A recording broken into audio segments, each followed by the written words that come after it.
Hello guys, good morning. Ako ngayon ay magluluto ng gulay guys. So sana guys, samahan niyo ako sa aking pagluluto hanggang sa dulo guys. So dali, samahan niyo na ako sa aking pagluluto. Wala pala itong green leafy vegetables, itong gulay ko guys. Puro lang kalabasa, okra, at eggplant at saka beans.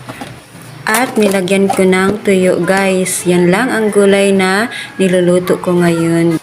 So enjoy watching!